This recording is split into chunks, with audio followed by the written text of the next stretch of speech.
ಅನ್ನದಾತ ಮತ್ತು ಸಾಮಾನ್ಯ ಜನರನ್ನು ಆತಂಕಕ್ಕೆ ಈಡು ಮಾಡಿರುವಂತಹ ಮಳೆರಾಯನ ಕತೆ. ಹಾಗಾದರೆ ಎಲ್ಲೆಲ್ಲಿ ಮಳೆ ಆಯಿತು, ಏನಾಗ್ತಾ ಇದೆ? ಮುಂಗಾರು ಮಳೆ ಒನ್ಸ್ ಅಗೇನ್ ಕೈ ಕೊಡ್ತಾ ಇದೆ ಅಂತ. ಮೊನ್ನೆ ಕಳೆದ 3-4 ದಿನಗಳ ಹಿಂದೆ ಸ್ವಲ್ಪ ಮಳೆ ಆಯಿತು. ಒನ್ಸ್ ಅಗೇನ್ ಇದೀಗ ಮಳೆ ಕೈ ಕೊಡ್ತಾ ಇದೆ.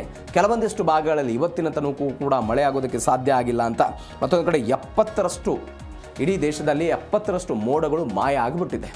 ಆ ಮೋಡಗಳು ಮಳೆ ತರಬೇಕಾಗಿತ್ತು, ಮೋಡಗಳೇ ಇಲ್ಲ ಎನ್ನುವಂಥ ವರದಿಗಳೆಲ್ಲ ಬರ್ತಾ ಇದೆ. ಹಾಗಾದರೆ ಏನಾಯಿತು? ಹವಾಮಾನ ಇಲಾಖೆ ಏನೇನುತ್ತದೆ ಡೀಟೇಲ್ಸ್ ನೋಡೋಣ ಅದ್ರ ಬಗ್ಗೆ. ದೇಶದಾದ್ಯಂತ 70ರಷ್ಟು ಮಳೆ ಮೋಡಗಳು ಕಣ್ಮರೆಯಾಗಿರೋದು. IMD ಬಿಡುಗಡೆ ಮಾಡಿದಂಥ ಸ್ಯಾಟಲೈಟ್ ಚಿತ್ರಗಳಲ್ಲಿ ಭೀಕರ ದೃಶ್ಯಗಳೆಲ್ಲ ಕಂಡು ಬಂದಿದೆ.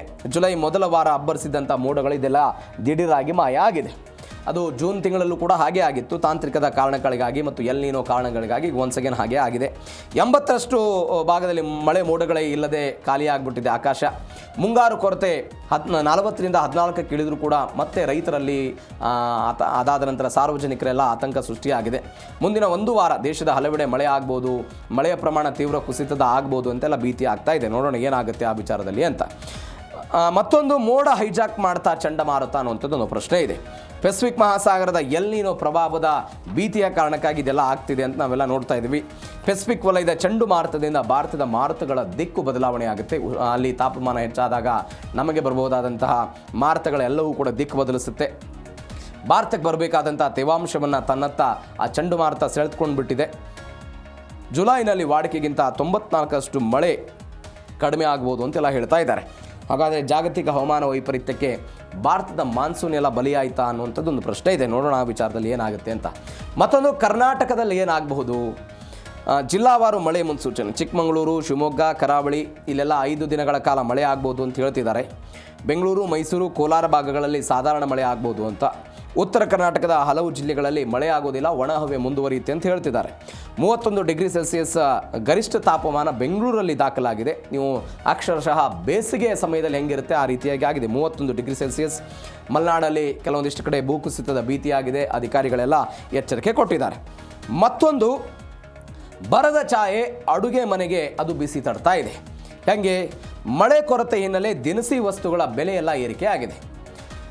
ನಾವು ಇದನ್ನು ಅನೇಕ ದಿನಗಳಿಂದೆಲ್ಲ ಚರ್ಚೆ ಮಾಡ್ತಿದ್ವಿ. ಹಣದುಬ್ಬರ ಎಲ್ಲ ಹೆಚ್ಚಳ, ಚಿಲ್ಲರೆ ಹಣದುಬ್ಬರ ಎಲ್ಲ ಹೆಚ್ಚಳ ಆಗುತ್ತೆ ಅಂತ. ಒನ್ಸ್ ಅಗೇನ್ ಹಾಗೆ ಆಗ್ತಿದೆ. ಇದು ಅಕ್ಕಿ ದರ ಎಲ್ಲ 13ರಿಂದ 15 ರೂಪಾಯಿ ಅಷ್ಟು ದುಬಾರಿ ಆಗ್ತಾ ಇದೆ. 48 ರೂಪಾಯಿ ಇದ್ದಂಥ ಅಕ್ಕಿ ಇದೀಗ 58, 70 ರೂಪಾಯಿ.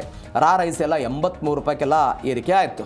ಸಕ್ಕರೆ 47 ರೂಪಾಯಿ, ಶೇಂಗಾ 160 ರೂಪಾಯಿ ಕೆಜಿ ಆಗಿದೆ. ಉದ್ದಿನಬೇಳೆ 146 ರೂಪಾಯಿಗೆ ಏರಿಕೆ ಆಗಿದೆ. ಅಂದರೆ ಈ ಪರಿಸ್ಥಿತಿಗಿಂತ ಮೊದಲು ಸ್ವಲ್ಪ ಕಡಿಮೆ ಇತ್ತು. ಇದೀಗೆಲ್ಲ 10ರಿಂದ 12 ರೂಪಾಯಿ ಎಲ್ಲ ಜಂಪ್ ಆಗಿದೆ. ಜೋಳದ ಬೆಲೆ ಡಬಲ್ ಆಗಿದೆ. ಬಡವರ ತಟ್ಟೆಯಿಂದ ಆಹಾರ ದೂರವಾಗುವಂಥ ಆತಂಕ ಇದೆ. ಅಂದರೆ ಉತ್ಪಾದನೆ ಕುಸಿತ ಆಗೋದಾದರೆ, ಉತ್ಪಾದನೆ ಕುಸಿತ ಆದರೆ ಸಹಜವಾಗಿ ಪ್ರಾಡಕ್ಟ್ಗಳಿಗೆ ಡಿಮ್ಯಾಂಡ್ ಬರುತ್ತೆ. ಮಾರುಕಟ್ಟೆಯಲ್ಲಿ ಪ್ರಾಡಕ್ಟ್ಗಳು ಇಲ್ಲದೆ ಇದ್ದಾಗ ಅದರ ಬೆಲೆ ಏರಿಕೆ ಆಗೋದಕ್ಕೆ ಶುರುವಾಗುತ್ತೆ. ಅದು ಪರಿಣಾಮ ನೇರವಾಗಿ ಸಾರ್ವಜನಿಕರು, ನಮ್ಮ ಮತ್ತು ನಿಮ್ಮ ಎಲ್ಲ ಅಡುಗೆ ಮನೆಗಳಿಗೆಲ್ಲ ಬೀರೋದಕ್ಕೆ ಶುರುವಾಗುತ್ತೆ. ಈಗ ಉದಾಹರಣೆಗೆ ಮಧ್ಯಪ್ರಾಚ್ಯದ ಯುದ್ಧ ನಮ್ಮ ಅಡುಗೆ ಮನೆಗೂ ಕೂಡ ತಡ್ತು. ಯಾಕೆ ಅಂತ ಹೇಳಿದ್ರೆ ಸಿಲಿಂಡರ್ ದರ ಎಲ್ಲ ಏರಿಕೆ ಆಗಿದ್ದ ನೋಡ್ತಾ ಇದ್ದೀವಿ. ಇದೀಗ ಒನ್ಸ್ ಅಗೇನ್ ಈ ಮಳೆಯ ಕೊರತೆ ಜುಲೈ ತಿಂಗಳಲ್ಲಿ ಒಂದು 90% ಮತ್ತು 94% ಕೊರತೆ ಆಗ್ಬೋದು ಅಂತ ವರದಿಗಳು ಬರ್ತಾ ಇದೆ. ಸಹಜವಾಗಿ ಆತಂಕಕಾರಿ ವಿಚಾರ ಇದು. ಯಾಕಂದರೆ ಕಳೆದ ವಾರ ಮಳೆ ಆಯಿತು ಅನ್ನುವ ಕಾರಣಕ್ಕಾಗಿ ಅನೇಕ ಜನ ರೈತರು ಬಿತ್ತನೆ ಕಾರ್ಯ ಮಾಡಿದರು.